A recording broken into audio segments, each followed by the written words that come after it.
नमस्कार। स्वागत है आप सबका द इकोनॉमिस्ट में। तो चलिए हमेशा की तरह आज के दिन की भी शुरुआत करते हैं द स्पीकिंग ट्री के आर्टिकल के साथ। तो आज हम बात करने जा रहे हैं the sanctity of living text. Bharat के जो दो मेजर लिविंग टेक्स्ट हैं जैसे वेदास और उपनिषद, तो इनकी पवित्रता के बारे में हम बात करेंगे, कितने इंपॉर्टेंट हैं और क्या हमें सिखाते हैं। तो यहाँ पर स्टार्टिंग में बात कर रहे हैं जो वेदा हैं, उनका जो मतलब निकलता है वो है नॉलेज और विजडम, कि ज्ञान और सियानप ये किस तरीके से बरत सकते हैं हम। तो ये वेदास हमें सिखाते हैं क्या करना है क्या नहीं करना है, इन सब चीज़ों के बारे में हमें इंस्ट्रक्शंस देते हैं। तो यहाँ पर वेदास के हिसाब से वो कहते हैं कि दुनिया को हम त्याग नहीं सकते हैं, यहाँ से संन्यास नहीं ले सकते हैं, बल्कि हमें इसको हेल्दीली एंजॉय करना है। ओके, बहुत अच्छे तरीके से एंजॉय करना है। तो ये सब चीज़ें हमें सीखने को मिलती हैं वेदास और उपनिषद के रूप में। तो यहाँ पर चार मेजर वेदास हैं, ऋग्वेद, सामवेद, यजुर्वेद और अथर्ववेद। और इनको भी यहाँ पर आगे जो है अलग अलग सब सेक्शंस में जो है यहाँ पर डिवाइड किया गया है, जहाँ पर भजन की फॉर्म में यहाँ पर अलग अलग सब सेक्शन निकल कर आते हैं कि कैसे यहाँ पर दिव्य जिंदगी, जैसे दिव्य जिंदगी को आके लेकर बढ़ना है, कैसे जीना है। उसमें अलग अलग मिथ्स भी हैं, मिथ्यासिक कहानियां भी हैं। इसके अलावा कानूनी निर्देश भी हैं कि इंस्ट्रक्शंस हैं सीधे सीधे कि क्या करना है क्या नहीं करना है। तो आगे यहाँ पर फिलोसफिकल ट्रीटीज की बात कर रहे हैं on nature of the self and the divine, मतलब कैसे अपने आप को और डिवाइन को और नेचर को, यहाँ पर तीनों की बात की गई है, कैसे जोड़कर रखना है, कैसे देखना है, किस दिशा की ओर बढ़ना है। तो ये सब चीजें हमें सीखने को मिलती हैं वेदास और उपनिषद के रूप में। तो आगे बात कर रहे हैं उपनिषद की। उपनिषद का मतलब होता है कि नीचे किसी के पास बैठना। ओके, जैसे एक शिष्य बैठता है तो वहां पर किसी के चरणों में बैठना, किसके चरणों में, जो एक इल्यूमाइंड टीचर है, मतलब जो एक प्रकाशित टीचर है जिसके पास ज्ञान का बहुत बड़ा प्रकाश है। ठीक है, तो उसके पास बैठना, उनसे सेशन लेने। ठीक है, किसके बारे में, नेचर और रियलिटी के बारे में, आत्मा के बारे में और ब्रह्म के बारे में, परमात्मा के बारे में, कि उनके बारे में सीखना। ठीक है, तो वो जो खुद ही जो प्रकाशित टीचर होगा वही जो है अच्छे से अपने शिष्य को जो है ज्ञान दे पाएगा। ओके, तो यहाँ पर बहुत इंपॉर्टेंट है उपनिषद का रोल भी।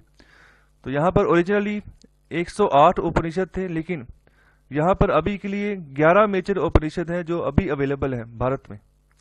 तो यहाँ पर जो अगर निचोड़ निकालते हैं ना वेदास और उपनिषद का, अगर सम करते हैं दोनों को, तो एक सेंटेंस में अगर सम करें तो यहाँ पर सेंटेंस बनता है तत् तवाम असि। ओके, जिसका इंग्लिश में मतलब निकलता है डैट टू आर्ट। ओके, तो यहाँ पर कला के हिसाब से ये भी एक कला है। ओके, जो हमें सीखने को मिलती है कि जिंदगी को कैसे जीना है, ओके, कैसे निभाना है, कैसे आगे बढ़ना है, अगर कैसे भी ऑब्स्टेकल्स आते हैं कैसे फेस करने हैं, कैसे विजडम को यूज करना है, नॉलेज क्या है, ब्रह्म क्या है। ओके, ये सब चीजें यहाँ पर हमें सीखने को मिलती हैं। तो आगे बात कर रहे हैं the absolute reality Brahma is present with us. तो सबसे बड़ी जो रियलिटी यही है जो हमें यहाँ पर ये जो निचोड़ निकलता है, जो हमें सिखाने, जो हमें सीखते हैं, हम सब सीखते हैं यहाँ से, वो यही है कि जो ब्रह्म है, परमात्मा है, वो उसका वास जो है वो हमारे अंदर ही है, हमारे भीतर ही है। तो वो उसको हम बैठा तभी सकते हैं अपने अंदर जब अपने अंदर का कूड़ा बाहर फेंकेंगे। ओके, तो कभी ऐसा नहीं होता है कि आप किसी चेयर के ऊपर कूड़ा रख दो और दूसरे को बोलो कि आप वहां पर आके बैठो, कोई नहीं बैठेगा। तो वैसे ही मन के अंदर अगर कूड़ा है, वो जब तक बाहर नहीं फेंकेंगे तब तक परमात्मा का वास वहां पर होना टफ हो जाता है। आगे यहाँ पर बात कर रहे हैं स्मृति के बारे में। तो यहाँ पर धर्मशास्त्र की बात कर रहे हैं कि धर्मशास्त्र में मनु स्मृति, यज्ञवल्क्य स्मृति, नारद स्मृति और विष्णु स्मृति। ओके, तो यहाँ पर जो है इनके थ्रू यहाँ पर धर्म के बारे में बात की गई है। Is equated with social obligations, मतलब आपकी सामाजिक जिम्मेदारियां क्या हैं, क्या आपका धर्म है। ओके, तो इस चीज के बारे में यहाँ पर बात की गई है। देखिए, सनातन धर्म में ऐसा था पुराने समय में, जो आपकी जिम्मेदारियां होती थी ना, तो वही आपका धर्म होता था, कि जो जो आपको यहाँ पर जिम्मेदारी दे दी गई है उसको अच्छे से निभाना है। तो उसको कहा जाता था कि आपने अपने धर्म की जो पालना है अच्छे से की है। लेकिन जमाना बीते बीते कई युग बीत गए, तो धर्म की जो डेफिनेशन है ना वो भी बदल गई। ओके, जैसे मानव धर्म क्या है, ओके, ये भूल गए हैं। ओके, लेकिन जो यहाँ पर बाहर के जो आउटर धर्म है, ठीक है, वहां पर हम जो है फोकस करना शुरू कर दिया हमने। लेकिन जो अंदर का धर्म है हमारा, जो हमारी ड्यूटीज थी, जो हमारे कर्तव्य थे, हम उसको जो है भूलना शुरू कर दें। तो यहाँ पर आगे बात करें, जो फिलोसफिकल रिफ्लेक्शन है उपनिषद की और जो मॉरल इंजेक्शंस है ओके, वो भी यहाँ पर धर्मशास्त्र में लिखी हुई है। तो यहाँ पर दो मेजर एपिक्स हैं जहाँ से ये देखने को मिलती हैं उपनिषद की रिफ्लेक्शंस। और कौन कौन से मेजर एपिक्स हैं वो सबको पता है, एक है रामायण, दूसरा है महाभारत। तो यहाँ पर इनमें भी बहुत सारे कॉम्प्लेक्स नैरेटिव्स हैं, कई लेयर्स ऑफ स्टोरीज हैं ओके, जहाँ पर जो धर्म का जो इशू है, धर्म का जो इशू वो वहाँ इसको जो जहाँ पर अच्छे से डिस्कस किया गया है। सो आप देखिए महाभारत और रामायण में सबने अपना अपना धर्म निभाया है अच्छे से। तो धर्म की डेफिनेशन को समझने की कोशिश कीजिए। तो यहाँ पर भगवत गीता की अगर बात करें तो वो भी यहाँ पर उपनिषद की जो फिलॉसफी है उसको यहाँ पर जो है प्रदर्शित करते हैं। आगे बात करें तो यहाँ पर 18 मेजर पुराण है और 18 जो है उप पुराण है। So grand spiritual truths of Vedas and different aspect of religion are explain through Puranas. The Puranas acknowledge and celebrate multiplicity. तो यहाँ पर आगे बात करें तो जो वेदास की सच्चाइयां हैं, वेद सबसे पहले हुए हैं ओके, उपनिषद भी उसी समय के आसपास हुए हैं। तो उनकी जो सच्चाइयां हैं ठीक है, तो अलग अलग फॉर्म में जो है अलग अलग रिलीजन के यहाँ पर एस्पेक्ट के हिसाब से यहाँ पर एक्सप्लेन की गई हैं पुराणास में ओके। तो 18 मेजर पुराण है, इसको भी आप ध्यान रखिएगा, और 18 उप पुराण है। तो यहाँ पर एक्नॉलेज करते हैं पुराण और सेलिब्रेट करते हैं मल्टीप्लिसिटी को, गुणवत्ता को और बहुलता को ओके, मल्टीप्लिसिटी को। तो यहाँ पर पता होना चाहिए आपको अपने ट्रेडिशन के बारे में, कल्चर के बारे में, कितने शास्त्र हैं, कितने पुराण हैं, कितने वेद हैं, कितने उपनिषद हैं। तो बहुत ही अच्छा आर्टिकल था, बहुत ही इंपॉर्टेंट है और बहुत कुछ सीखने को मिलता है इन सभी हमारे जो शास्त्र हैं, धर्मशास्त्र हैं, इनसे। इस आर्टिकल में बात करने जा रहे हैं कि जो आरबीआई है उसका जो वर्किंग ग्रुप है जो यहाँ पर प्रपोजल लेके आ रहा है, तो यहाँ पर लग रहा है कि अच्छे प्रपोजल्स हैं, साउंड प्रपोजल है, जो आने वाले समय में जो प्राइवेट बैंकिंग है इसको और मजबूत करेगा भारत में। उनका जो नेटवर्क है, उनका जो पैसे का फ्लो है और वो और जबरदस्त होगा आने वाले समय में, जिससे भारत की इकोनॉमी को यहाँ पर फायदा ही होगा आने वाले समय में। तो यहाँ पर स्टार्टिंग में बात कर रहे हैं कि जो आरबीआई का वर्किंग ग्रुप है on ownership and corporate structure of banks, तो इन दोनों मुद्दों के ऊपर यहाँ पर जो है बात चल रही है, जिसके ऊपर ये कुछ ना कुछ रिकमेंडेशन देंगे okay. So of banks has done well to recommend sweeping changes okay. तो यहाँ पर कुछ नए चेंजेस लेकर आएंगे, एक तरह के स्वीपिंग चेंजेस होंगे जो आने वाले समय में ऑनरशिप और कॉर्पोरेट स्ट्रक्चर, इन दोनों मुद्दों के ऊपर जो है यहाँ पर बात करेंगे, कुछ नॉर्म्स लेकर आएंगे जो आने वाले समय में इंडियन इकोनॉमी को अच्छा इम्पैक्ट दे सकते हैं। तो यहाँ पर कह रहे हैं, ऑथर कह रहे हैं कि यहाँ पर करना चाहिए, यहाँ पर जो है कंपनीज को यहाँ पर अलाउ करना चाहिए कि अपना जो यहाँ पर साइजेबल चंक है, जितना भी यहाँ पर अमाउंट है, पैसा है, उनको यहाँ पर बैंकों में रखें, प्रमोट करें ओके। और साथ ही साथ प्रमोटर्स जो है उनको यहाँ पर जो है अलाउ करें कि कम से कम 26% तक की इक्विटी जो है वो अपने पास रखें ओके, होल्ड करके रखने अपने पास।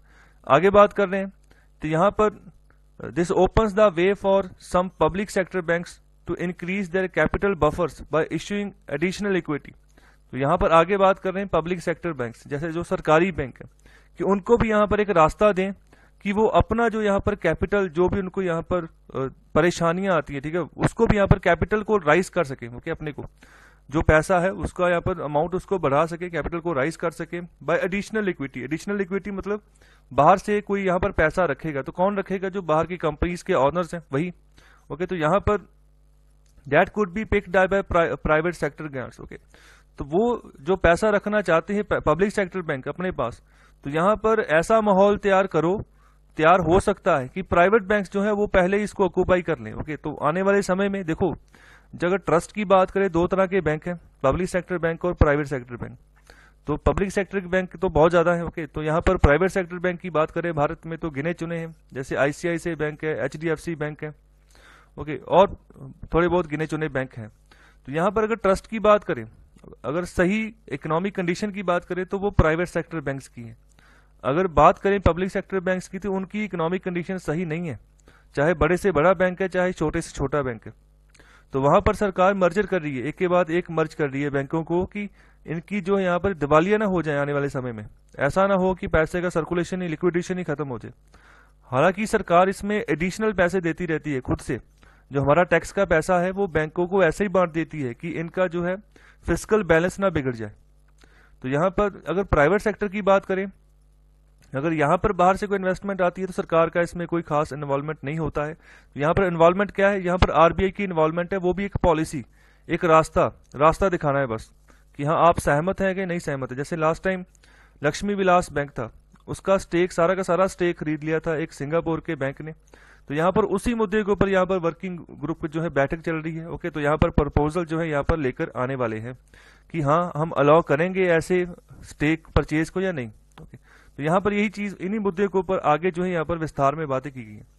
तो यहाँ पर अगर ऐसा होता है, अगर प्राइवेट सेक्टर बैंक को जहाँ पर ज्यादा अलॉटमेंट मिलती है, ज्यादा यहाँ पर उनको पुश मिलता है सरकार की तरफ से, आरबीआई की तरफ से, हाँ भी आगे बढ़ो, तो यहाँ पर ज्यादा फिस्कल रूम मिल जाएगा गवर्नमेंट को। ओके, तो यहाँ पर जो फाइनेंशियल सेक्टर को अगर मजबूत करना है तो अच्छे से मजबूत होगा, क्योंकि सरकारी से ज्यादा प्राइवेट होल्डर्स है जो यहाँ पर इकोनॉमी को चलाते हैं। तो यहाँ पर जब से भारत आजाद हुआ है तो एक ही यहाँ पर एंटरप्राइज था जो भारत को सपोर्ट करता रहा है, वो है टाटा। तो आज भी उसकी काफी अच्छी खासी सपोर्ट है, उसका 60% का प्रॉफिट का पैसा आज भी चैरिटी में जाता है, अलग अलग क्षेत्र में वहां पर काम किया जाता है लोगों की भलाई के लिए। तो सरकार का काम भी यही होता है कि लोगों की भलाई के लिए काम करना, तो टाटा भी ऐसे ही काम करता है। तो आगे बात कर रहे हैं, जो भी यहाँ पर टेक्नोलॉजी में चेंजेस आती हैं, ओके, जो सेविंग्स यहाँ पर जो इंडिविजुअल सेवर्स हैं, ओके, उनकी जो भी यहाँ पर मीडिएशन का नेचर है, तो यहाँ पर उसका भी यहाँ पर बात कर रहे हैं कि यहाँ पर इम्पैक्ट पड़ता है इकोनॉमी के ऊपर। देखो, जितना पैसा सेविंग की ओर चला जाएगा वो किसी काम का नहीं है, वही पैसा अगर हम किसी को देते हैं, एज ए कैपिटल एलोकेट करते हैं, जिनको चाहिए होता है, जैसे हम कहते हैं कि इन्वेस्टर इन्वेस्ट करते हैं पैसा, तो उससे इनकम जनरेट होनी शुरू हो जाती है, एडिशनल इनकम इकोनॉमी में, तो उससे फायदा होता है। ओके, तो यहाँ पर इसको सही किया जा सकता है, okay, by changes in ownership form. तो इसी मुद्दे के ऊपर भी बात चल रही है। आगे बात कर रहे हैं जो इलेक्ट्रॉनिक फंड है फ्लोज का और बैंक अकाउंट्स। तो यहाँ पर यूनिकली आइडेंटिफाइड ऑनर्स हैं अलग अलग बैंकों में, जो जिन्होंने पैसा रखा है, तो उनके ऊपर भी यहाँ पर निगरानी रखी जा सकती है, जो बैंक सुपरवाइजर उसके द्वारा, तो अच्छे से वो रेगुलेट कर सकता है जो मूवमेंट ऑफ फंड्स है, कि कहाँ से यहाँ पर एक फंड जो है इतना पैसा यहाँ से वहां जा रहा है, कि कहाँ जा रहा है, इसकी पूरी डिटेल जो है यहाँ पर जो बैंकिंग सुपरवाइजर उसके पास रहती है टेक्नोलॉजी की वजह से, और साथ ही साथ जो यहाँ पर इलेक्ट्रॉनिकली फंड फ्लो रहे हैं उसकी वजह से। तो यहाँ पर एनालिटिक्स भी हो सकता है आने वाले समय में, और जिस तरह का भी एनालिसिस हम चाहते हैं इकोनॉमी में, तो उसको करने में भी आसानी होगी कि फंड का फ्लो कितने लेवल पर बढ़ रहा है, और कितने लेवल पर बैंकों में आ रहा है, कितने लेवल पर बाहर जा रहा है, तो उसका पूरा का पूरा एस्टिमेशन, एक एनालिसिस हो सकता है।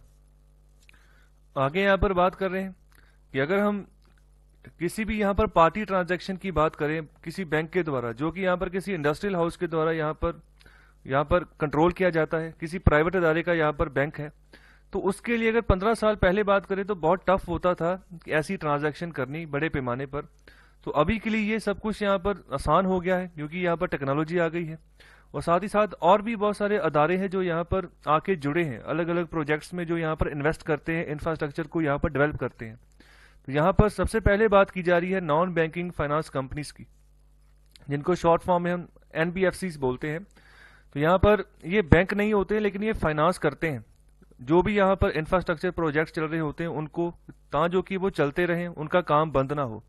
तो यहाँ पर इनका भी यहाँ पर काफी फायदा है, इन्होंने यहाँ पर पैसा इन्वेस्ट किया है और इससे उनको भी आगे लाभ होता है।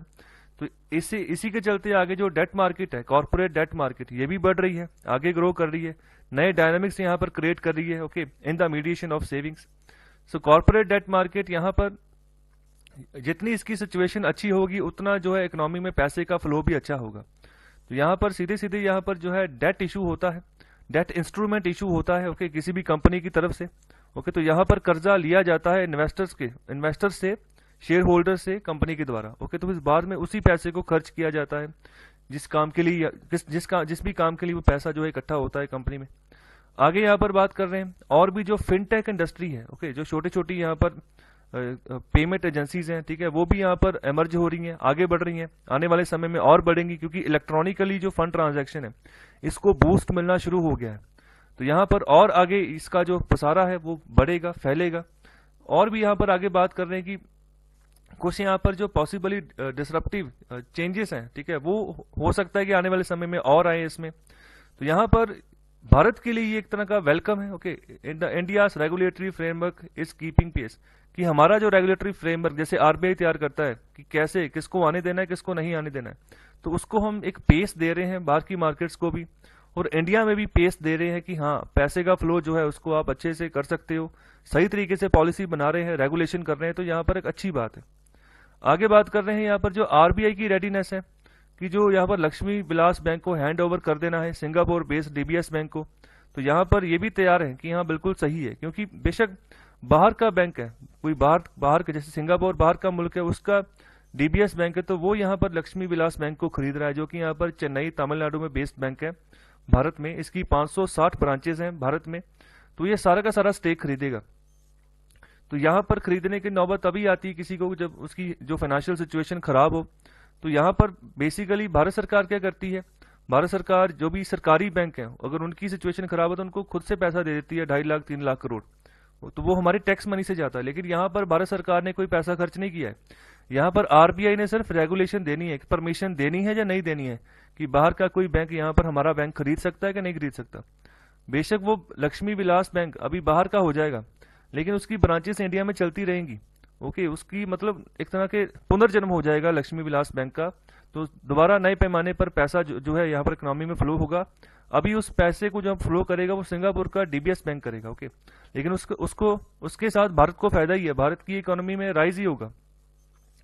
तो यहाँ पर सेंट्रल बैंक जो हमारा आरबीआई है वो यहाँ पर लग रहा है कि यहाँ पर खुश होगा, इसको एक्सेप्ट करके यहाँ पर रिकमेंडेशन देगा अपनी वर्किंग ग्रुप में जो यहाँ पर बैठक चल रही है।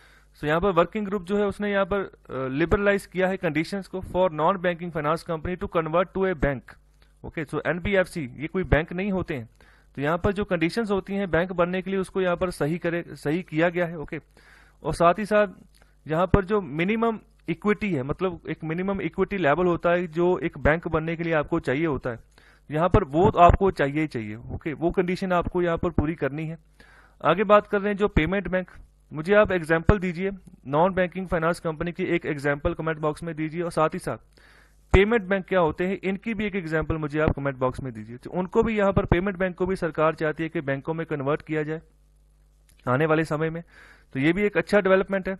तो यहाँ पर जितनी भी यहाँ पर रिकमेंडेशंस आई हैं तो यहाँ पर लग रहा है कि एक हेल्थियर स्ट्रॉन्गर और मोर डाइवर्स जो है बैंकिंग सेक्टर होने वाला है आने वाले समय में। तो आरबीआई का यहाँ पर फोकस यही है, should shift to developing the corporate debt market and fintech sector। जितना बढ़िया कॉर्पोरेट डेट मार्केट, जितना बढ़िया रेगुलेट होगा आरबीआई के द्वारा, जितनी अच्छी सपोर्ट ओके अगर यहाँ पर भारत सरकार करेगी तो उतना अच्छा जो है ये जो फिनटेक सेक्टर है ये ग्रो करेगा। ओके, तो फिनटेक कंपनी, ओके एक फिनटेक कंपनी की मुझे आप एग्जांपल जो है कमेंट बॉक्स में दीजिए, इंपॉर्टेंट है, आपकी रिवीजन हो जाएगी। इस आर्टिकल में बात करने जा रहे हैं क्लाइमेट के बारे में कि इस बुलशिट वर्ल्ड में कैसा क्लाइमेट है। तो यहाँ पर जो ईएसजी कमिटमेंट्स हैं, ईएसजी का मतलब है एनवायरमेंटल सोशल एंड गवर्नेंस, तो यहाँ पर जो इनकी कमिटमेंट्स हैं वो कहते तो हैं कि हमारी इंटेंशन बहुत ज़बरदस्त है, हम इसके ऊपर काम करेंगे, लेकिन वो इंटेंशन जो है एक्शन में कन्वर्ट नहीं होती है। तो यहाँ पर स्टार्टिंग में बात करने की 1986 में यहाँ पर एक ऐसे आया था बुलशिट के ऊपर ही। ओके, तो यहाँ पर फिलोसफर है हैरी फ्रैंकफर्ट, तो उन्होंने इसको अच्छे से डिफाइन किया कि बुलशिट होता क्या है। तो उन्होंने बोला कि अगर आपके अंदर इनसिंसेरिटी है, उसकी प्रेजेंस है, जहाँ लेजीनेस सुस्ती है किसी भी चीज की यहाँ पर डिटेल देने के लिए, जहाँ डिटेल में कोई काम करने के लिए आप सुस्त हो, ओके आप एक्टिवली काम नहीं कर रहे हो, और जहाँ फिर कोई भी काम आप कर रहे हो उसको आधे मन से कर रहे हो, तो यहाँ पर ये सब चीजें जो है निशानी है बुलशिट की। ओके, तो यहाँ पर आगे बात कर रहे हैं कि यहाँ पर बहुत सारी रिपोर्ट्स हैं, बहुत सारी यहाँ पर एंथुसियास्टिक रिपोर्ट्स आती हैं। अगर पुरानी रिपोर्ट्स पढ़े कि यहाँ पर जैसे उत्साहपूर्ण रिपोर्ट्स जहाँ पर लगता है कि हाँ भी देखो कौन कौन सी फर्में हैं जिन्होंने अनाउंसमेंट की है। अनाउंसमेंट क्या की, जैसे यहाँ पर लीडर्स अनाउंसमेंट नहीं करते जब इलेक्शन होता है कि हम आपको ये देंगे वो देंगे, और लोग जो है यहाँ पर उत्साह होना उनके अंदर उत्पन्न होना शुरू हो जाता है। ओके, तो यहाँ पर बिल्कुल वैसे ही बात कर रहे हैं कि ऐसे ही जो अलग अलग देशों की सरकारें हैं, जो अलग अलग फर्म्स हैं, वो इकट्ठी होकर ये बोलती हैं, अनाउंस करती हैं कि हम कमिटेड हैं कि एनवायरमेंटल सोशल और गवर्नेंस इसके जो बेनिफिट है, ठीक है, उसको यहाँ पर अच्छे से हम यहाँ पर लेकर चलेंगे आगे आने वाले समय में। लेकिन अगर इसको कंपेयर करो तो यहाँ पर निकलता कुछ भी नहीं है। तो यहाँ पर आगे बात कर रहे हैं कि international community congratulated itself when Larry Fink, ये लैरी फिंक कौन है? ये सीईओ है ब्लैक रॉक नामक कंपनी के, जो कि वर्ल्ड की लार्जेस्ट हेज फंड कंपनी है। तो यहाँ पर हेज फंड का मतलब होता है जहाँ पर इन्वेस्टर्स के थ्रू यहाँ पर पैसा जुटाया जाता है। ओके, तो यहाँ पर जो इनके सीईओ होते हैं वो भी जो है ये इन्वेस्टर्स होते हैं, खुद से डिसाइड करते हैं कि कौन जो है इस हेज फंड को यहाँ पर मेंटेन करके चलेगा। तो यहाँ पर इससे जो है पैसा आगे बांटा जाता है, इन्वेस्ट किया जाता है अलग अलग फर्म्स में। तो उन फर्म्स में यहाँ पर मोस्टली पैसा बांटा जाता है, दिया जाता है जहां पर रिटर्न अच्छा निकलता हो, जहां पर जो है जहां पर जिन्होंने इन्वेस्टर्स का पैसा है उनको यहाँ पर अच्छा फायदा मिलता हो। तो यहाँ पर जो इसके सीईओ हैं ब्लैक रॉक के, तो उन्होंने यहाँ पर अपने डायरेक्टर्स को साफ मना कर दिया है कि आपने किसी भी ऐसी फर्म ने आपने इन्वेस्ट नहीं करना है जो कि क्लाइमेट गोल्स को सही से यहाँ पर रिपोर्ट नहीं कर रही हो, अच्छे से वहां पर एक्शन ना ले रही हो। तो यहाँ पर इनको काफी यहाँ पर जो है यहाँ पर कंग्रेचुलेशन मिली है, इनको यहाँ पर शाबाशी मिली है इनके स्टेप से। तो यहाँ पर जो प्राइवेट सेक्टर है ओके, तो यहाँ पर उसको अभी हील करने की यहाँ पर जरूरत है। तो आगे बात कर रहे हैं कि और भी यहाँ पर ड्रम बीट्स की यहाँ पर शोर सुना था कि यहाँ पर national climate and environmental related commitments हुई थी ओके, वर्ल्ड लेवल पर अलग अलग कंट्रीज की। 2015 की बात है जब 195 कंट्रीज से इकट्ठे हुई थी एक जगह पेरिस में। तो उन्होंने यहाँ पर इकट्ठे होकर कमिट किया था कि वो अपने अपने देशों में क्लाइमेट एक्शन के ऊपर, क्लाइमेट चेंज के ऊपर यहाँ पर काम करेंगे कि इसको और ज्यादा बदतर नहीं होने देंगे। तो जो भी यहाँ पर रिस्पॉन्सिबल इश्यूज होंगे उनको यहाँ पर टैकल करेंगे और एलिमिनेट करेंगे और उसका कोई नया सोल्यूशन ढूंढेंगे। तो यहाँ पर सभी एग्री हो गए कि यहाँ पर इकट्ठे होकर हम काम करेंगे, ग्रीन हाउस गैस एमिशंस को कम करेंगे। जो ग्लोबल टेम्परेचर है इसको वहां पर 2015 में कहा गया था कि 1.5 डिग्री सेल्सियस तक हम डाउन करेंगे आने वाले समय में। ओके, तो यहाँ पर एक और भी यहाँ पर कमिटमेंट थी कि इकट्ठे जो है मिलकर $100 बिलियन जुटाएंगे। तो वो पैसा हम देंगे डेवलपिंग कंट्रीज को, जहां पर ये पोल्यूशन की एक्टिविटीज ज्यादा होती है तो उनका ज्यादा बुरा इम्पैक्ट है। तो यहाँ पर अगर कोई भी देश अच्छे से यहाँ पर संभाल कर नहीं चल रहा है एनवायरनमेंट को, तो उसका पूरा इम्पैक्ट पूरी दुनिया को होता है। तो इसीलिए ये सभी इकट्ठे हुए थे, इतनी समझ आई इनको कि हाँ भाई सबने इकट्ठे होकर काम करना है। लेकिन यहाँ पर ना तो वो $100 बिलियन जुटा पाए, क्योंकि अमेरिका ने बीच में यहाँ पर पंगा डाल दिया। अमेरिका में जब 2016 में ट्रंप सरकार में आते हैं तो उन्होंने इस डील से ही बाहर निकल गए। ओके, तो अभी बाइडन आए हैं, तो बाइडन ने अभी शपथ नहीं ली है एज प्रेसिडेंट, लेकिन पहले से ही कंफर्म कर दिया है कि पेरिस एग्रीमेंट का हिस्सा होगा यूएस। और यहाँ पर जो कमिटमेंट्स हैं, जितनी भी कंपनीज हैं, कंट्रीज ओके, यहाँ पर इंटेंशन तो दिखाती हैं लेकिन कोई एक्शन नहीं लेती कि हाँ भी काम करना है या नहीं करना है। और आगे यहाँ पर बात कर रहे हैं कि फास्ट फॉरवर्ड चलते आ रहे हैं हम प्रेजेंट में। 2015 में Paris climate change agreement sign हुआ, लेकिन तब से लेके अब तक कुछ खास यहाँ पर फर्क देखने को मिला ही नहीं है। तो यहाँ पर अनफॉर्चुनेटली बात कर रहे हैं कि हम जो है और सेक्टर्स में ऊपर जो है फोकस कर रहे हैं, डिस्कवर कर रहे हैं, रिसर्च कर रहे हैं, लेकिन जब बात आती है एनवायरमेंटल और क्लाइमेट चेंज, इसकी यहाँ पर जो वर्ल्ड में जो इम्पैक्ट है, ठीक है, तो इसके ऊपर अगर बात आती है फोकस करने की, तो यहाँ पर टेंडेंसी वही वाली है, बुलशिट वाली। मतलब लेजीनेस है, काम करना है तो आधे मन से काम किया जा रहा है। और साथ ही साथ यहाँ पर बात कर रहे हैं इनडिफरेंस टू द ट्रूथ, मतलब कि सच्चाई सामने है कि जो इम्पैक्ट होगा आने वाले समय में एनवायरनमेंट का, अगर सही तरीके से नहीं टैकल करके चले तो क्या होगा एनवायरनमेंट में और दुनिया का क्या हश्र होगा। फिर भी जो है उससे मुंह मोड़ लिया है। तो यहाँ पर इन सब चीजों को यहाँ पर कहा गया है कि बुलशिट हो रहा है काम, एनवायरनमेंट के ऊपर फोकस नहीं करके चल रहे। सबसे पहले यहाँ पर बात कर रहे हैं प्राइवेट सेक्टर की। यहाँ पर उसकी अगर बात करें तो उसके लिए ये जो विवाद है ये बहुत ही इंपॉर्टेंट है, क्योंकि ज्यादातर प्राइवेट सेक्टर ही है जो यहाँ पर इंडस्ट्रियलाइजेशन करता है। बात करें अमेरिका की तो सबसे ज्यादा कार्बन डाइऑक्साइड वही प्रोड्यूस करता है, उसके बाद चाइना है। ओके, फिर बारी आती है यहाँ पर यूरोपियन यूनियन की, फिर बारी आती है भारत की। तो यहाँ पर सबसे ज्यादा जो एडवांस्ड इकोनॉमीज है, जहां पर इंडस्ट्रियलाइजेशन सबसे पहले हुआ था, तो वही यहाँ पर सबसे बड़े रीजन है यहाँ पर क्लाइमेट के ऊपर ज्यादा इम्पैक्ट डालने के लिए। तो यहाँ पर एशियन डेवलपमेंट बैंक है। एशियन डेवलपमेंट बैंक की जो हेडक्वार्टर है, ओके, और कब ये बना था तो इसके बारे में आप कमेंट बॉक्स में बताइए। तो यहाँ पर एशियन डेवलपमेंट बैंक, यहाँ पर इसका एस्टिमेशन है कि जो ESG मार्केट है तो वो उसका जो ग्लोबल पोटेंशियल होगा आने वाले समय में वो $23 ट्रिलियन के आसपास है। तो यहाँ पर जो कंपनीज हैं, ओके, तो यहाँ पर क्लोजर लुक जो है उनको यहाँ पर देना होगा कि कैसे यहाँ पर एनवायरमेंट इम्पैक्ट्स के ऊपर जो है इन्वेस्ट करना है। तो यहाँ पर दो चिंताएजनक टेंडेंसीज हैं, यहाँ पर जो है बुलशिट के रिगार्डिंग जो है यहाँ पर बात की गई है। जो यहाँ पर फ्रैंकफर्ट ने यहाँ पर बात की है। जैसे सबसे पहले बात कर रहे हैं indifference to the truth, मतलब सच्चाई सामने है उसको यहाँ पर मानना नहीं है, ओके, उसको स्वीकार नहीं किया जा रहा है। तो यहाँ पर प्राइवेट सेक्टर फर्म्स की बात करें तो उनकी हालत ऐसे ही है, काम चले जा रहा है, पता है कि हमारी कंपनी अगर प्रोडक्शन कर रही है, मैन्युफैक्चरिंग कर रही है, अगर कोई हीट ट्रीटमेंट का काम कर रही है तो वहां पर जो है एनवायरनमेंट के ऊपर इम्पैक्ट पड़ेगा ही पड़ेगा। अगर कोई थर्मल पावर प्लांट है, ठीक है, तो वो यहाँ पर कोल के हिसाब से वहां पर काम चलता है, तो कोल जो है फ्लाई ऐश को यहाँ पर हवा में छोड़ता है, तो वो हवा को दूषित कर रहा है। हालांकि भारत सरकार इसको कोशिश करती है, भारत सरकार के आप इनिशिएटिव्स देखिए, उन्होंने काफी अच्छे इनिशिएटिव्स किए हैं।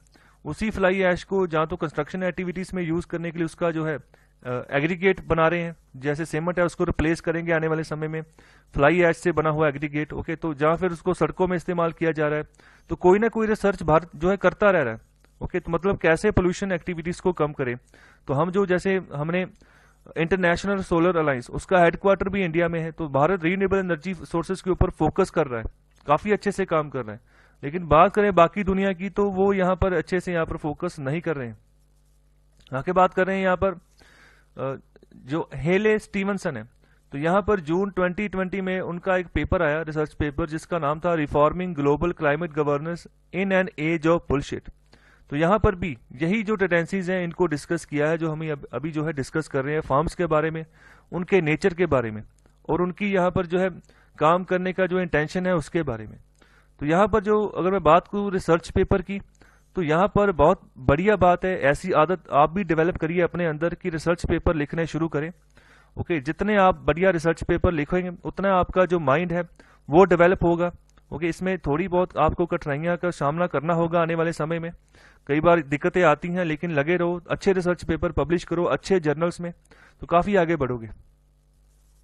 आगे यहाँ पर बात कर रहे हैं नेट आउटपुट के बारे में। तो सबसे पहले यहाँ पर बात की जा रही है जो ESG कंपनीज हैं, जो यहाँ पर इसी के रिगार्डिंग एनवायरनमेंट की प्रोटेक्शन के रिगार्डिंग प्रोडक्ट्स बनाती हैं। तो यहाँ पर सबसे पहली बात आ जाती है उनकी जो ऑन इन्वेस्टमेंट्स हैं, ओके, तो उसके बारे में। तो यहाँ पर इसमें भी कन्फ्लिक्ट रहता है कि जो इन्वेस्टमेंट यहाँ पर आई हैं उसके बारे में भी यहाँ पर जो है क्लैरिटी नहीं है, ओके। तो यहाँ पर आगे बात कर रहे हैं, मोस्टली जितनी भी यहाँ पर कंपनीज हैं वो जितनी भी यहाँ पर इन्वेस्टमेंट को मेजर करती हैं वो करती है in the form of dollars, okay, कि कितने डॉलर जो है हम यहाँ पर बनाएंगे, कहने का मतलब पैसा कितना कमा लेंगे। बेसिकली फोकस इनके ऊपर यही रहता है, ना कि हम कितना बेनिफिट देंगे वर्ल्ड को। अगर हम जो भी यहाँ पर वर्ल्ड को यहाँ पर एनवायरनमेंट को प्रोटेक्शन के सामने रखते हुए जो भी यहाँ पर इक्विपमेंट्स हम बनाएंगे उसके रिगार्डिंग। तो यहाँ पर सबसे पहले बात की गई जो सोलर पैनल्स हैं, जहाँ फिर एनर्जी एफिशिएंट कुक स्टोव्स है, ओके। तो ये जो यहाँ पर प्रोडक्ट्स बनाए जाते हैं, तो यहाँ पर भी पैसा ही देखा जाता है, ना कि ये बताया जाता है कि कितनी जो है नेट रिडक्शन जो है ग्रीन हाउस गैसेस में होगी, ओके। तो इसकी भी यहाँ पर कोई रिपोर्ट जो है नहीं दी जाती। तीसरी बात यहाँ पर कर रहे हैं कि जो यहाँ पर कमिटमेंट्स हैं और एक्शंस हैं उनमें जो यहाँ पर फर्क है, उसमें काफी फर्क जो है यहाँ पर देखने को मिल रहा है। तो यहाँ पर फरवरी 2020 में भी एक स्टडी हुई है जिसका नाम है do the social responsible walk the talk. तो यहाँ पर London school of economics Anish Raghunandan और कोलंबिया बिजनेस स्कूल वहां के शिवा राजगोपाल, तो इन दोनों ने मिलकर ये स्टडी की है, जहां पर इन्होंने देखा है कि जो ESG कंपनीज हैं वो यहाँ पर significantly more environmental violations than those that are not ESG। मतलब कि अगर बात करें कि जो यहाँ पर नॉर्म्स जारी किए जाते हैं अलग अलग फर्म्स के लिए कि आपने इनको फॉलो करके चलना है क्लाइमेट चेंज को मद्देनजर रखते हुए, तो यहाँ पर ESG कंपनी ही इनको ज्यादा वायलेशन कर रही है। और साथ ही साथ ये जब बात आती है कि हम यहाँ पर एनवायरमेंटल के रिगार्डिंग जो है ऐसे प्रोडक्ट्स बना रहे हैं जैसे सोलर पैनल्स बना रहे हैं, तो उनकी आने वाले समय में काफी जरूरत है। तो सरकारों के पास ये चले जाते हैं कि हमें सब्सिडी प्रोवाइड कीजिए, हमें दिक्कत आ रही है, हमें मैन्युफैक्चरिंग में प्रॉब्लम आ रही है, उसकी बिक्री नहीं हो रही है, ओके। तो ये सब प्रॉब्लम्स लेकर सामने जाते हैं, तो फिर ये सब्सिडी भी ले जाते हैं। मतलब कि कहने का मतलब प्रॉफिट के ऊपर फोकस किया जा रहा है, ना कि गोल के ऊपर। कि गोल क्या था कि यहाँ पर जो क्लाइमेट चेंज हो रहा है उसको सही करना है।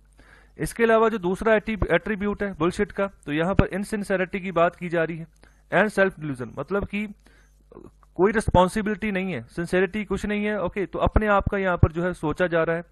तो in the case of ESG goals, okay, तो यहाँ पर भी एक डिल्यूजन है जो कि यहाँ पर गवर्नमेंट्स के द्वारा जो दी जाते हैं गोल्स कि आपने इनको फॉलो करके चलना है, तो इसको भी ऊपर अच्छे से काम नहीं किया जा रहा है। हालांकि बहुत सारी नेशनल कमिटमेंट्स आई हैं जो 195 कंट्रीज थी कि हम ग्रीन हाउस गैसेस को यहाँ पर रिड्यूस करेंगे आने वाले समय में, और जो है यहाँ पर जो भी क्लाइमेट गोल्स रखे जाएंगे पेरिस क्लाइमेट चेंज एग्रीमेंट में उसको यहाँ पर फुलफिल करेंगे आने वाले समय में। तो यहाँ पर भी प्रॉब्लम्स काफी ज्यादा है, ये भी जो है इग्नोर कर रही हैं सभी कंट्रीज। और जितनी कंट्रीज यहाँ पर पेरिस एग्रीमेंट में जो यहाँ पर शामिल थी, कमिट कर रही थी, और सबसे ज्यादा यहाँ पर जो फॉसिल फ्यूल्स के सब्सिडीज है वो भी यही है। आगे यहाँ पर बात की जा रही है कि हम अभी क्या कर सकते हैं, ओके, अगर सही करना है सब कुछ। तो सबसे पहली यहाँ पर बात की गई है, एग्जाम्पल ली गई है फिनलैंड, आइसलैंड और न्यूजीलैंड की। तो ये सब ऐसी कंट्रीज हैं जिन्होंने अपनी जीडीपी को यहाँ पर कम कर लिया है, लेकिन यहाँ पर फोकस किया है वेल बीइंग के ऊपर। जो भी यहाँ पर प्रॉब्लम्स थी एनवायरनमेंट के रिलेटेड, जो भी यहाँ पर प्रोडक्शन एक्टिविटीज ऐसी थी जिनकी वजह से एनवायरनमेंट इम्पैक्ट हो रहा था, उनको यहाँ पर उन्होंने खत्म ही कर दिया। तो यहाँ पर मैं एक और एग्जाम्पल लेना चाहूंगा कि जो यहाँ पर मोस्टली कंट्रीज हैं, यूरोप की भी काफी कंट्रीज हैं, ओके, जहाँ पर मैन्युफैक्चरिंग होती थी, जहां पर ऐसी मैन्युफैक्चरिंग थी जिससे एनवायरनमेंट को इम्पैक्ट होता था, तो वो ऐसी मैन्युफैक्चरिंग, ओके, वो उस सबको यहाँ पर इंडिया में दे देते हैं। ये आज की बात नहीं है, पिछले काफी लंबे समय से ये चीज है। ये जितने भी यहाँ पर एडवांस्ड इकोनॉमीज हैं ये अपना देख के चलते हैं, जो भी यहाँ पर इम्पैक्ट करता है इकोनॉमी को एनवायरमेंटली खासतौर पर, तो उसकी प्रोडक्शन वहां पर मोस्टली बंद कर देते हैं और उसको यहाँ पर भारत या चाइना में शिफ्ट कर देते हैं कि जो भी यहाँ पर एनवायरनमेंट को इम्पैक्ट होगा वो भारत और चाइना के एनवायरनमेंट को होगा, और जो उनकी कंट्रीज के लोग हैं वो चैन की सांस लेंगे। ये क्या करते हैं, ये भारत में अपने प्रोडक्ट्स को मैन्युफैक्चर करवा लेते हैं। अगर सपोज करो कोई कास्टिंग का काम होना है, इसके अलावा कोई भी यहाँ पर शाफ्ट बनना है, प्रोपेलर शाफ्ट बनना है, इंजन के पार्ट्स बनने हैं, तो यहाँ पर शुरू से काम होता है कास्टिंग से लेके उसकी पूरी की पूरी मैन्युफैक्चरिंग तक। तो यहाँ पर हीट ट्रीटमेंट प्लांट्स होते हैं, तो उसका यहाँ पर गैसेस निकलती हैं, तो एनवायरनमेंट को इम्पैक्ट होता है। तो यहाँ पर ये चाहते हैं कि ये यहाँ से अपने प्रोडक्ट्स को यहाँ पर मैन्युफैक्चर कर लेते हैं, फिर बाद में अपने यहाँ मंगवा कर उसको सिर्फ असेंबल करके तो वहां पर बेचते हैं। तो यहाँ पर जो अभी कंट्रीज की बात की गई है, काफी अच्छी बात है कि अपना सोच कर चल रहे हैं। तो यहाँ पर जो जीडीपी है उसमें काफी सारे फॉल्ट्स आते हैं, लेकिन अगर बात करें जो जिंदगी में सबसे इंपॉर्टेंट चीज है, ठीक है, तो वो तो प्राइसलेस है, वो है अच्छा एनवायरनमेंट, अच्छा क्लाइमेट। तो उसके लिए अगर जीडीपी भी नीचे जाती है तो उसका यहाँ पर कोई यहाँ पर संदेह नहीं कर सकते, उसको हम ये नहीं कह सकते कि यहाँ पर प्रॉब्लम्स आ गई हैं जीडीपी में। तो यहाँ पर इसके आगे बात कर रहे हैं कि यहाँ पर एनवायरनमेंट के ऊपर प्राइसिंग रख दो, जैसे क्लीन एयर है, क्लीन वाटर है, तो उसके ऊपर प्राइसिंग कर दो, तब अकल आएगी। मोस्टली अकल तब आती है जब किसी चीज को यहाँ पर खरीदने के लिए या लेने पाने के लिए पैसा देना पड़े, तब बंदा बार बार सोचता है कि इसका यूज कैसे करना है। फॉर एग्जाम्पल, अगर आप एक गाड़ी लेकर आ जाओ ना घर पे, नई गाड़ी ले आओ, तो आप पूरा आप यहाँ पर ध्यान रखेंगे कि उसको एक स्क्रैच तक ना पड़े। ओके, तो यहाँ पर पहले आप उसको जो पैसा खर्चने से पहले से ही आप सोचना शुरू कर देते कि कौन सी गाड़ी लेनी है। ओके, ये वाली लेनी है, ये वाली लेनी है, ठीक है, मतलब पूरा का पूरा एक दिमाग में एक माइंड मैप तैयार हो जाता है कि हमने यहाँ पर इन्वेस्ट करना है। जब वो चीज आ जाती है फिर उसका ध्यान कैसे रखना है, ठीक है, तो पूरी इंटेंशन होती है, लेकिन क्योंकि वहां पर पैसा लगा है इसलिए यहाँ पर ऐसी इंटेंशन आती है। तो जिस चीज में पैसा ही नहीं देना, वो बेशक एक जो पानी का टैप है वो खुला है, तो हम वहां से गुजर रहे हैं, तो यहाँ पर किसी की रिस्पॉन्सिबिलिटी नहीं है कि उसको बंद करना है। ओके, तो यहाँ पर इसकी अगर प्राइसिंग कर देंगे तो यहाँ पर ये सुझाव दिया गया है, तो यहाँ पर लोग सोचना शुरू करेंगे कि ये हमारे लिए एक सब्स्टिट्यूटेबल है। तो यहाँ पर बात करें फॉर एग्जांपल, $1 में आपको जो है पानी मिलेगा, साफ पानी, तो वो यहाँ पर ट्रेड किया जा सकता है एज ए $1 ऑफ फ्यूल। तो यहाँ पर आगे बात कर रहे हैं कि बहुत सारे आर्गूमेंट्स हैं जो यहाँ पर किए जा सकते हैं। तो मनी जो है ना, मनी की जब बात आ जाती है तो वो इंसान को अच्छे से समझ आती है, ठीक है, तो वो उससे जरा फेमिलियर है पैसे से, तो वो जब पैसा जेब से निकलता है तो फिर समझ जल्दी आती है। तो यहाँ पर ये बात, एक सुझाव जो यहाँ पर दिया गया है। आगे बात कर रहे हैं यहाँ पर कि यहाँ पर एक अच्छा जो है ना, अच्छा डाटा मिलना चाहिए, जो भी यहाँ पर इंडिपेंडेंटली जो थर्ड पार्टी वेरीफायर्स होंगे, ओके, जो भी रिसर्चर्स होंगे सिविल सोसाइटी में, जो कि वो अच्छे से यहाँ पर इंटेलिजेंट कैलकुलेशंस कर पाए रियल टाइम में क्या चल रहा है। ओके, एक्चुअल में जो सिचुएशन है वो क्या है, वो तभी यहाँ पर जो है एनालिसिस हो सकता है जब सही डाटा जो है वो मिले इन सबको यहाँ पर एनालिसिस करने के लिए। तो यहाँ पर जो भी अनाउंसमेंट्स की जाती हैं, जो भी यहाँ पर कमिटमेंट्स की जाती हैं कंपनीज के द्वारा या कंट्रीज के द्वारा, सच में क्या वहां पर सच में वो चीजें होती हैं? तो इसमें जो है अच्छी कैलकुलेशन, अच्छे डाटा जो अगर अवेलेबल होगा तभी वेरीफायर्स या रिसर्चर्स हैं उसमें जो है यहाँ पर रिसर्च कर सकते हैं और दुनिया को बता सकते हैं देखो ये बातें कर रहे थे और ये चीज सामने आई है। तो यहाँ पर अच्छी जो है यहाँ पर अगर ESG की रिपोर्टिंग चाहिए तो यहाँ पर अच्छे स्टैंडर्ड्स अगर आपको चाहिए तो ग्रीन हाउस गैसेज एमिशंस हुई हैं या नहीं हुई हैं, उसका यहाँ पर टेक्नोलॉजी के साथ अगर बात करें तो लाइफ साइकिल के ऊपर कोई यहाँ पर इम्पैक्ट पड़ा है या नहीं पड़ा है। ओके, क्या यहाँ पर फीडबैक लूप्स हैं, ओके, क्या यहाँ पर स्पिल ओवर्स है, तो इन सब का यहाँ पर पूरा का पूरा जो है खाता तैयार किया जा सकता है रिसर्चर्स के द्वारा अगर अच्छा डाटा जो है उनको मिलता है। और इस आर्टिकल के आखिर में यहाँ पर बात की जा रही है, जो तीसरी बात है कि यहाँ पर जो गवर्नेंस मैकेनिज्म है उसको हमें बिल्ड करना होगा, अच्छे से बनाना होगा, और वहां पर इंडिपेंडेंट वेरीफायर्स को यहाँ पर इंक्लूड करना होगा जो कि हमें अच्छी रिपोर्ट, ऑथेंटिकेट जो रिपोर्ट है वो हमें प्रोवाइड कर सके और वेरीफाई कर सके जो भी यहाँ पर एनवायरमेंटल और सोशल गेन्स जो है यहाँ पर जो कोई भी रेगुलेटरी अथॉरिटी यहाँ पर जो है बोल रही है कि हमने यहाँ पर पाए हैं, तो या क्या वो सही बोल रही है, तो इसको वेरीफाई कर सके। तो यहाँ पर हम ये बात कर रहे हैं कि हमारी इंटेंशंस बहुत सही है, ठीक है, हम जो है यहाँ पर काम करेंगे, लेकिन वो इनसफिशिएंट है जब तक आप उनको ट्रांसफॉर्म नहीं करते एक्शंस में। तो गवर्नमेंट यहाँ पर अच्छे काम कर सकती है, इनको फैसिलिटेट कर सकती है, यहाँ पर उनको इंसेंटिव दे सकती है, ठीक है, टैक्सेस में रिलैक्सेशन दे सकती है, जो यहाँ पर क्लाइमेट चेंज को मद्देनजर रखते हुए काम करती हैं जो भी फर्म्स, वहां पर एक अच्छा सोशल नॉर्म, ट्रांसपेरेंसी और क्रेडिबिलिटी, ठीक है, ये चीजें जो गवर्नमेंट है इसको यहाँ पर फेवर कर सकती है, लेकर आ सकती है, गवर्नमेंट की रिस्पॉन्सिबिलिटी है। आगे यहाँ पर बात कर रहे हैं, अगर हम ये सोचें कि हम कहाँ से स्टार्ट करें, तो सबसे पहले तो यहाँ पर बात कर रहे हैं कि हमें थाउटफुल लोग चाहिए सरकार में जो अच्छी पॉलिसी बनाए। Okay, those who can think out of the box and call bullshit for what it is. So it has to start there. तो मतलब कि वहां से स्टार्टिंग हो, गवर्नमेंट में जितने भी ब्यूरोक्रेट्स हैं वो सोचे जो पॉलिसी बना रहे हैं इसके बारे में, ओके, तो वो यहाँ पर क्या बुलशिट के मायने में काम कर रहे हैं या सच में वो सही काम कर रहे हैं आगे बढ़ने के लिए। तो जो जिस दायरे में रखकर वो सोच रहे हैं उससे बाहर आने की यहाँ पर बात कर रहे हैं कि बाहर आओ, खुलकर सोचो, बाहर की सिचुएशन देखो, फिर उस हिसाब से आप काम करो, आगे बढ़ो। ओके, तो यहाँ जो जिन्होंने ये आर्टिकल लिखा है वो भी यहाँ पर एसोसिएट अर्जेंट प्रोफेसर हैं school of international and public affairs, Columbia University में। सो आई होप आपको लेक्चर अच्छा लगा है, तो कृपया लाइक, शेयर और सब्सक्राइब जरूर करें। बहुत बहुत शुक्रिया लेक्चर सुनने के लिए।